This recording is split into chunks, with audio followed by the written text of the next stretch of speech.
मखों अनी पांबा गारीसिदा बसदा डिस्ट्रिक्ट कॉलेजदा एजुकेशन डिपार्टमेंट सिंबा मीटिंग अमा याउबी कदिबा लंबी असि नुंगफु तपीनी नुंगफु हारी कोरेंगुंदगी हेड हाइदराबाद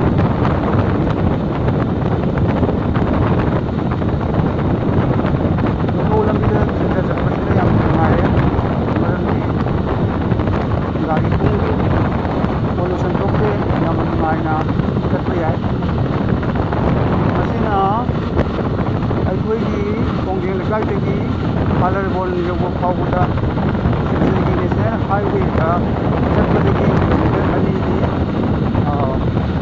काना किलोमीटर अनी काना रे हाइतार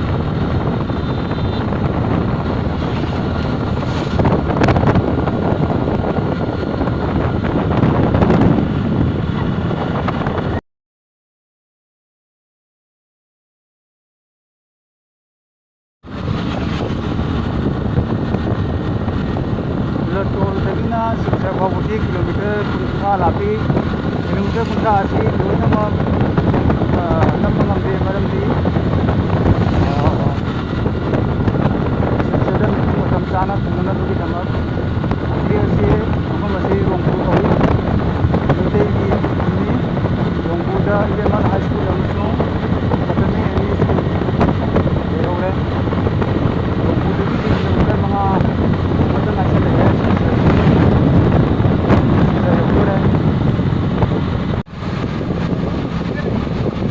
टाउन चंगनबगी दमक बराबी तक साबथों सदरघाट जोरकतोरे सदरघाट के निकाल टाउन टाउन की सदरघाट मना करने की थोड़ी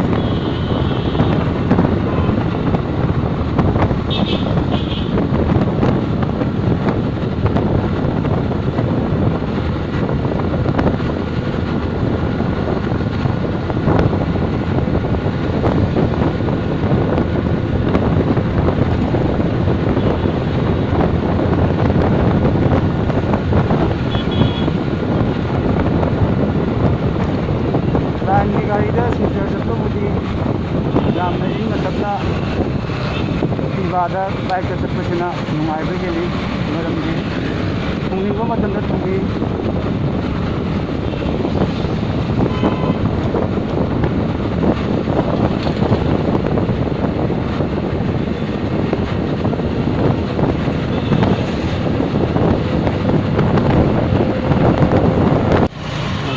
सदरघाटी थोंग लान दौरे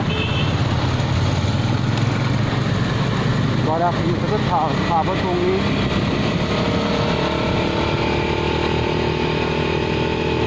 येलोमद उनबसिना हानगी अमनब थोंगी अदुगा हौजिक चलिबा थोंगसिना नौना थाब थोंगी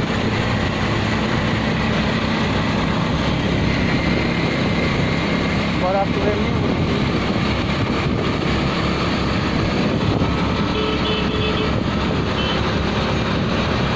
थोंगी हेड लानबा सिलचर शहर यौरे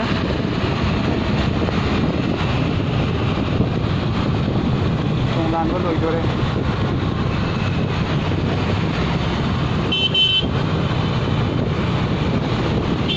इतोमदनिना किदै जेंरा पापिक के नाम यावरबेना अदुबो याम चटली तमना तमना थौई तुमदा लापनिना मीगा चमिननबा फंदे शहर यौरे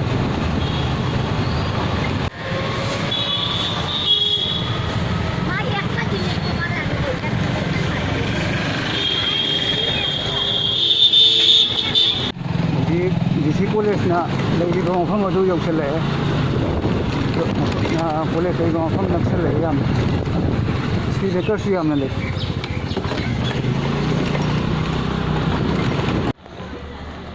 मीटिंग होखरबा खंदे मोय मीटिंग शेड्यूल दी पुंग 8 हाइबनी अदुबु लापनिना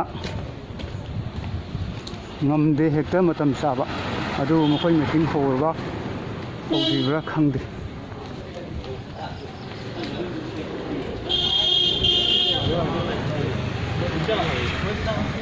पहले किसी भी स्कूल से फ्रॉम उदारवन एंड लखीमपुर ब्लॉक किसी भी स्कूल से मुझे सुनना नहीं है कि यहाँ पे हम लोग का एडिशनल रिक्वायरमेंट है.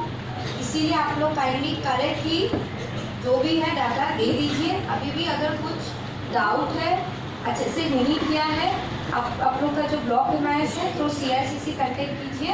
अभी भी रेक्टिफिकेशन का टाइम है. और नेक्स्ट आते हैं गुणोत्सव में.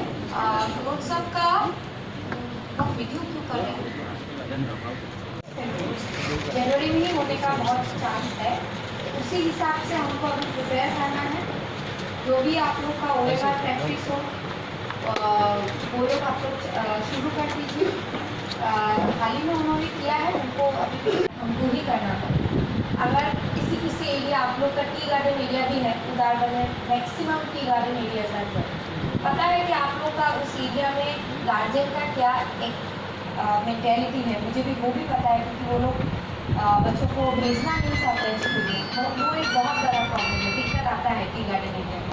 लेकिन उसको भी हम लोग को पर्सनल अटेंशन देके कैसे TTM करके क्योंकि आपका SMC होता है. SMC में तो लोकल पब्लिक ही ज़्यादा होते हैं. तो SMC को लेके पेरेंट्स टीचर मीटिंग करके DC कॉलेज संगम लंबी की अदुगा नोंसुलोमदा चलिबा लंबी असी मैतै खुन ग्वानजुर हाइनबा मयामना ग्वालजुर कवि. ग्वालजुर खुन चनबा लंबीनी. ग्वालजुर सी चौराकना DC कॉलेज की गेट तगी किलोमीटर 3 नत्रगा 5 अदुमाइना चटकनी. हंदक इसिंग इचाव थोकिबदुदा असराई मफमसिदि समुद्रगुम्बनी. जुमदा हले सेना हानगी सदरघाट थोंग अमनबनी. मसी वन वे नि हलपदना असों लंबी से हलनबा अदुगा सिसे संगपदना हानगी थोंग से संग यादबा अहनब थोंग से संगदबा. जुमनी लंबी से हले जुमदा ट्रेनिंग से हयेंग से लई हयेंग नंदिंदनी नसीबी ट्रेनिंग लोरे. युमदा हलपकी लंबीदा बाकी मंदोरी है